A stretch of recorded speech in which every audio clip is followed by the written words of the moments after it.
Hello எல்லாருக்கும் வணக்கம். இன்றைக்கி காம்படிஷன் அப்படின்ற டாபிக் பற்றி என்னோட தாட்ஸை உங்ககிட்ட ஷேர் பண்ணலான்னு இருக்கேன். பர்சனல் க்ரோத் இந்த ஒரு ஜானரில் நம்ம எவ்வளவோ டாபிக்ஸ் பேசியிருக்கோம். இதில் காம்படிஷன் போட்டின்றது ரொம்ப பெரிய இம்பார்ட்டன்ஸ் உள்ள ஒரு கான்செப்ட்.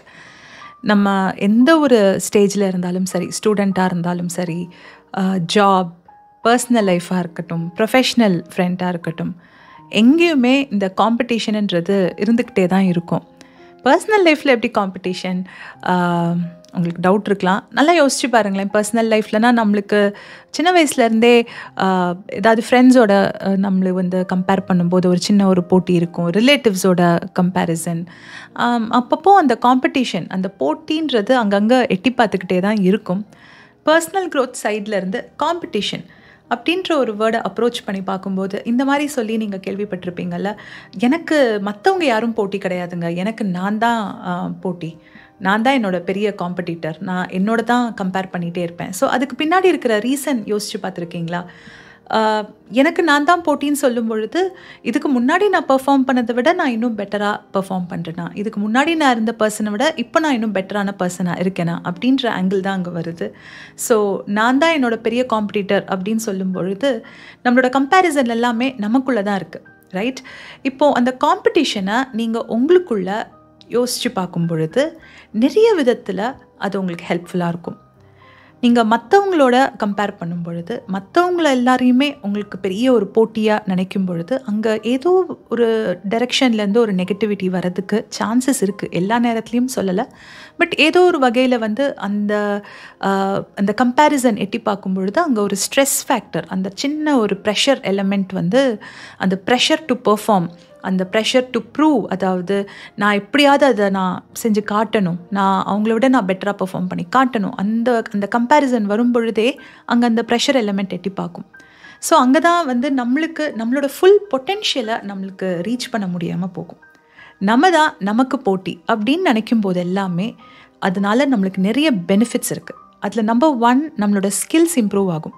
நம்ம எப்போவுமே நம்மளை பெஸ்ட் பர்சனாக வச்சுக்கணும், நம்மளுடைய பெஸ்ட் வேர்ஷனாக நம்ம இருக்கணும்னு நினச்சிக்கிட்டு அதுக்கான முயற்சியில் நம்ம நிறைய ஈடுபடுவோம், நிறைய விஷயங்களை கற்றுக்கிறதுக்கு நம்ம முயற்சி பண்ணுவோம். ஸோ அதுலேயே நம்மளோட ஸ்கில்ஸ், நம்மளோட டேலண்ட்ஸ் இது எல்லாமே டெவலப் ஆகும்.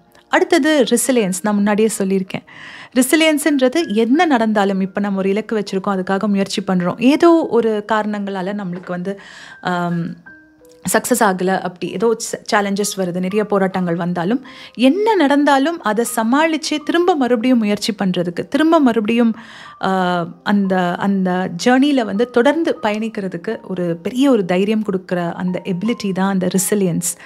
சரி, எனக்கு நான் தான் போட்டின்னு சொல்கிறாங்கல்ல, அப்படி சொல்கிறதுக்கான அர்த்தம் என்ன? ஆக்சுவலி அவங்க யாரோட போட்டி போடுறாங்க? ஓகே, சிம்பிளாக சொல்லணுன்னா, நம்ம எல்லார்கிட்டையுமே சில நெகட்டிவ் ட்ரெய்ட்ஸ் இருக்கும், சில பாசிட்டிவான ட்ரெய்ட்ஸ் இருக்கும். ஸ்ட்ரெங்த்ஸ், வீக்னஸ் இப்படி கூட பார்க்கலாம். ஓகே, நான் என்னோட போட்டி போடுறேன் அப்படின்னு நான் சொல்லும் பொழுது நான் எதோட போட்டி போடணுன்னா, என்னோட வீக்னஸஸோட நான் போட்டி போடணும். அப்படி நான் போட்டி போடும் பொழுது தான் ஒவ்வொரு வீக்னஸையும் நான் டார்கெட் பண்ணி அதை எப்படி நான் டேக்கிள் பண்ணுறேனோ அதை வச்சு தான் என்னோட பெட்டர் வெர்ஷனுக்கு நான் கொஞ்சம் கொஞ்சமாக ரீச் ஆக முடியும். சரி, ஃபார் எக்ஸாம்பிள் இன்னும் கொஞ்சம் டீட்டெயிலாக சொல்லணுன்னா, இப்போது ஒரு பர்சனுக்கு ஒரு காமனாக எடுத்து நான் சொல்கிறேன். இப்போது ஒருத்தங்களோட வீக்னஸ், இப்போ செல்ஃப் டெவலப்மெண்ட் ஜேர்னியில் இருக்காங்க, ஒரு கோல் செட் பண்ணியிருக்காங்க, அவங்க ஒரு விஷயத்தை அச்சீவ் பண்ணணும்னு முயற்சி பண்ணும் பொழுது அவங்களையே தான் ஒரு போட்டியாக எடுத்துக்கணும் அப்படின்னா, அப்போ யாரோட போட்டி போடணும்? இப்போது அவங்களுக்கு செல்ஃப் டவுட்ஸ் இருக்கும்ல, இப்போ அவங்க திறமை மேலேயே சந்தேகப்படுறது. ஸோ அந்த சந்தேகத்தோடு அவங்க போட்டி போடணும், அந்த செல்ஃப் டவுட்டோட அவங்க கம்பீட் பண்ணணும், அதை பிரேக் பண்ணணும். இப்போ அது ஒரு தனி ஜேர்னி இல்லையா? எந்த ஒரு முயற்சி எடுத்தாலும் ஏதோ ஒரு சந்தேகத்தோட, ஏதோ ஒரு தயக்கத்தோட, அந்த ஒரு டவுட் ஃபேக்டரோடையே நம்ம அப்ரோச் பண்ணும்போது நம்மளுக்கு அந்த ஃபுல் பொட்டென்ஷியல், அந்த கான்ஃபிடென்ஸ்ன்றதே இருக்காதுல்ல. அப்போது அதை அப்ரோச் பண்ணுறது தனி டைரெக்ஷன் இல்லையா? அது இன்னும் பெட்டராக ப்ரிப்பேர் பண்ணணும், இன்னும் ஸ்கில்ஸை டெவலப் பண்ணணும், அந்த ஒரு பர்டிகுலர் இதில் அவங்களோட நாலேஜை டெவலப் பண்ணணும். ஸோ இதெல்லாம் நம்ம பில்ட் பண்ணும்பொழுது அந்த செல்ஃப் டவுட் கொஞ்சம் கொஞ்சமாக மறைய ஆரம்பிக்கும், ரைட்? ஸோ இதே மாதிரி தான் ஒவ்வொரு விஷயமும். இன்னும் சில எக்ஸாம்பிள்ஸ் சொல்லணுன்னா, நீங்கள் யாரோட போட்டி போடணும்? இதுக்கு முன்னாடி இருந்த வெர்ஷனோட நீங்கள் போட்டி போடணும். போன வருஷம் இதே விஷயத்த நீங்கள் எப்படி அப்ரோச் பண்ணீங்க, அதை விட இப்போது இன்னும் பெட்டரான பர்சனாக, இன்னும் மெச்சூர்டான ஒரு பர்சனாக நீங்கள் அதை அப்ரோச் பண்ணுறீங்களான்னு பார்க்கணும். ஸோ அந்த காம்படிஷனுன்றது உங்களோட பழைய வெர்ஷனோட நீங்கள் கம்பீட் பண்ணுறது தான் மீனிங்ஃபுல்லாக இருக்கும். உங்களோட இன்செக்யூரிட்டிஸ், நம்ம மனசில் எப்போவுமே ஏதோ ஒரு தயக்கம், ஏதோ ஒரு பயம், நம்மளுக்கு வந்து யாராவது ஒருத்தங்க வந்து நமக்கு எப்போவுமே அந்த நம்பிக்கை கொடுத்துக்கிட்டே இருக்கணும், அந்த இன்செக்யூரிட்டிஸ்ன்னு இருக்கும்ல, அதோட போட்டி போடலாம். நம்மக்கிட்ட இருக்கிற கெட்ட பழக்கங்கள் எல்லாமே நல்ல ஹேபிட்ஸ்ன்னு சொல்ல முடியாதுல்ல, சில பேட் ஹேபிட்ஸும் இருக்கும்ல. ஸோ அந்த பேட் ஹேபிட்ஸ் எல்லாத்தையுமே நம்ம டேக்கிள் பண்ணாட்டி கூட எதெல்லாம் என்னோடய முயற்சிக்கு ஒரு பெரிய தடங்களாக இருக்கோ அந்த பேட் ஹேபிட்ஸை டேக்கிள் பண்ண ஆரம்பிக்கலாம். அதுதான் நான் என்னோட போட்டி போடுறேன் அப்படின்னு சொல்கிறதுக்கான அர்த்தமே அங்கே தான் இருக்குது. டிசிப்ளின் இல்லாமல் இருக்கிறது ரொம்ப நம்ம ஜேர்னிலேயே வந்து ஒரு பெரிய இம்பார்ட்டண்ட் ஃபேக்டர், கான்ட்ரிபியூட்டிங் ஃபேக்டரே டிசிப்ளின் தான். ஸோ அந்த டிசிப்ளினை நம்ம டேக்கிள் பண்ணுற விதம், அதுவுமே அந்த உங்களோட சக்ஸஸ்க்கான சான்சஸை டெஃபினட்டாக இன்க்ரீஸ் பண்ணிக்கிட்டே தான் இருக்கும். நெகட்டிவ் திங்கிங், நமக்கு நம்மளே வந்து சில நெகட்டிவான தாட்ஸ் சொல்லிகிட்டே இருக்கிறது, எனக்கு எதுவும் சரியாக நடக்காது, என்னால் எதுவுமே சரியாக செய்ய முடியாது, எனக்கு மட்டும்தான் அந்த ப்ராப்ளம்ஸ் நடக்கும். ஸோ இந்த மாதிரி இந்த நெகட்டிவ் செல்ஃப் டாக் இருக்குல்ல, அது வேறு யாருக்குமே தெரியாது, அது நமக்கு மட்டும்தான் தெரியும். நம்ம மனசுக்கு மட்டும்தான் தெரியும் நம்ம எவ்வளோ நெகட்டிவாக நமக்குள்ளேயே பேசிகிட்டு இருக்கோன்னு. ஆனால் இப்படி வெளியே கேட்காத அந்த நெகட்டிவ் விஷயங்கள் எல்லாமே வந்து நம்மளை ரொம்பவே பாதிக்கும். ஸோ அதை டேக்கிள் பண்ணுறது கூட ஒரு போட்டி தானே.